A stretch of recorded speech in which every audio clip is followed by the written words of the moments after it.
So today we'll be looking at the structures which are present inside the anterior abdominal wall. What we have done here is we have given an incision along the midline and along the umbilicus. One incision along the umbilicus and the other along the midline. With this we have reflected the whole anterior abdominal wall into 4 flaps. The first thing that we can see over here is, if you can see over here, this structure that I'm holding over here, this structure is known as the median umbilical ligament, which is present on the midline. This is the median umbilical ligament, which basically represents the obliterated urachus. The next fold that you can see over here, this is the medial umbilical ligament, which represents the obliterated umbilical arteries. And over here you can see the presence of an artery. This is the inferior epigastric artery.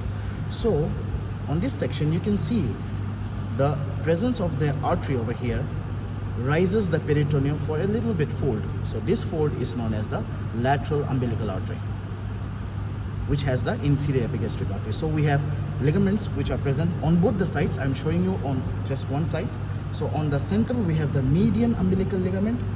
This median umbilical ligament connects the apex of the urinary bladder to the umbilicus, which basically was the urachus during the fetal life.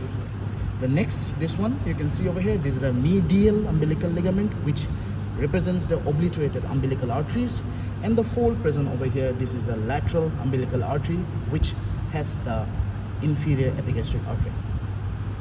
Now if we move upwards, the first thing that we see as soon as we reflect the upper part, you can see this fold of peritoneum. This fold of peritoneum is known as the falciform ligament. Now you can see the falciform ligament is attached to the anterior abdominal wall. Here you can see the fascia. This is attached to the anterior abdominal wall. On the lower part of the falciform ligament, you can see the presence of a tube-like structure. This is known as the ligamentum teres hepatis, which is the obliterated left umbilical vein. This falciform ligament divides the liver into 2 anatomical lobes, that is the greater or the larger right lobe and the smaller left lobe. The other peritoneal folds that you can see over here is this large yellow covering, which goes downwards in the form of an apron, and this is known as the greater omentum. This greater omentum, if you can see over here, is attached to, this is the stomach, is attached to the greater curvature of the stomach. It goes downwards and winds on itself and gets attached to the transverse colon. So this is the greater omentum. Now we know that we have one more omentum which is present along the lesser curvature of the stomach. So here we have the lesser curvature of the stomach. This yellow color of fats that you can see over here, which is going to connect the stomach with the liver, is going to be known as the lesser omentum. So this is the lesser omentum, which connects the lesser curvature of the stomach and the first part of the duodenum with the inferior surface of the liver. And this is the greater omentum, which is present on the greater curvature of the stomach. Next to the greater curvature, if I lift upwards, you can see these small coils, these coils of intestine. Now the coils of intestine are suspended in the abdominal wall with the help of this yellow structure, which is known as the mesentery. This is the mesentery. Now you can see over here the mesentery, it has a root. This is a root of the mesentery, which starts from the duodenojejunal flexure and goes down up till the right sacroiliac joint and suspends the small intestine. If we go downwards, if you trace the ileum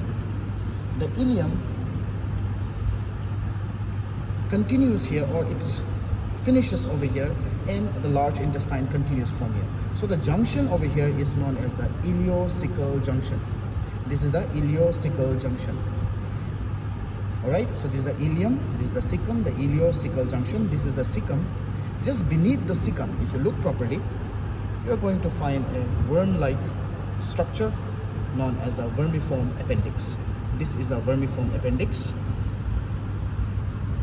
And the peritoneal fold, which is present in the vermiform appendix, this is known as the mesoappendix. Okay, so here I have the small intestine suspended in the mesentery. Then this is the ileocecal junction, which continues in the large intestine. This is the cecum. The cecum will go upwards as the ascending colon. Ascending colon continues as the transverse colon. This is the transverse colon. The transverse colon continues as the descending colon. This green structure that you can see, the larger part, this is the descending colon, and ends over here as the sigmoid colon, and will end by entering inside as the rectum. Now, if you can see over here, what we will do is, I will just remove this rib cage.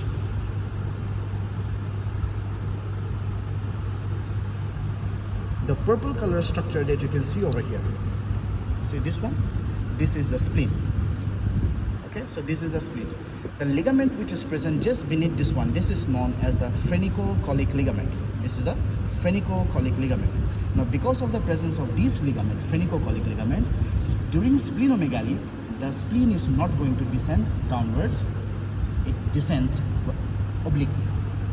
Okay, because of the presence of this ligament, it prevents the spleen during splenomegaly to go downwards. That is the reason why spleen during splenomegaly goes obliquely up towards the umbilicus.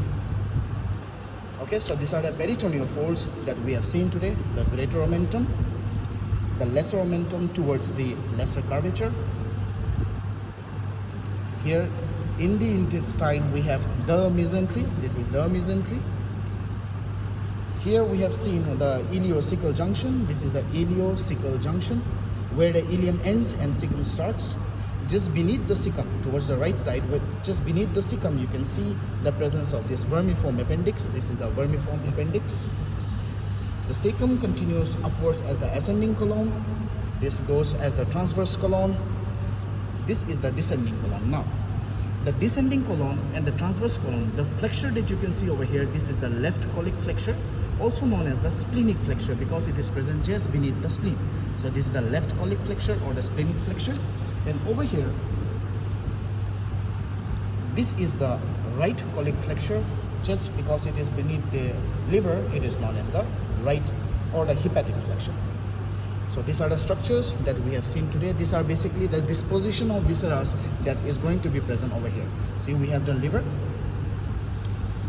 The liver divided into two lobes by the falciform ligament. Beneath the liver, you can see the gallbladder. We have the gallbladder present on the inferior surface of the liver. Here we have the stomach. This is the stomach. Here we have the coils of the small intestine, which continues here as the cecum, and here we have the appendix. So these are few structures that you can see inside the anterior abdominal wall. Thank you.